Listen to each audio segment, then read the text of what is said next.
കിടക്കുമ്പോൾ അറിയില്ല പിറ്റേന്ന് രാവിലെ എണീക്കുമെന്നുള്ളത്. സോ നമുക്ക് ഒരു ദിവസം കൂടി ഈ ഒരു ഭൂമിയിൽ തരുമ്പോൾ നമ്മൾ ആദ്യം ദൈവത്തിനോട് നന്ദി പറയണം.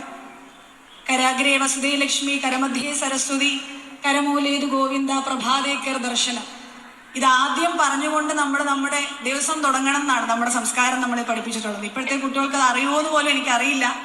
ഞാനിത് പഠിച്ചിട്ടുള്ളത് പണ്ട് ഞാൻ ഗീതാ ക്ലാസ്സിന് പോയത് കൊണ്ടുമാണ്. എന്ന് ഞാൻ നിർത്തിയോ അതിനുശേഷം എനിക്കൊന്നും അറിയാനും പാടില്ല. അതിനുശേഷം നമ്മൾ ബെഡിൽ നിന്ന് ഇറങ്ങുമ്പോൾ നമ്മൾ അന്ന് മുതൽ രാവിലെ മുതൽ വൈകിട്ട് വരെ നമ്മൾ ആ ഭൂമിദേവിനെ ചവിട്ടിയാണ് നമ്മൾ നടക്കാൻ പോകുന്നത്. സോ നമ്മൾ അഡ്വാൻസ്ഡ് ആയിട്ട് ഭൂമിദേവിയോട് സോറി പറയും, ക്ഷമ പറയും. സമുദ്രവസനേ ദേവി പർവ്വതസ്ഥന മണ്ഡലേ വിഷ്ണു പത്നി നമസ്തുഭ്യം പാദസ്പർശം ക്ഷമസ്വം. രാവിലെ മുതൽ ഞാൻ വൈകിട്ട് വരെ ചവിട്ടാൻ പോവാണ്, ക്ഷമിച്ചേക്കണേ. ഇതൊക്കെ എവിടെയാ നമ്മളെ പഠിപ്പിക്കുക? ഏത് സംസ്കാരത്തിലാണ് നമ്മൾ കേട്ടിട്ടുള്ളത്?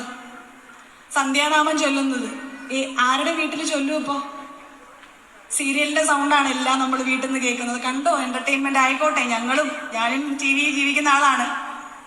എന്നിരുന്നാൽ പോലും ഏറ്റവും ബെസ്റ്റ് ആയിട്ടുള്ള മെഡിറ്റേഷനാണ് സന്ധ്യാനാമം.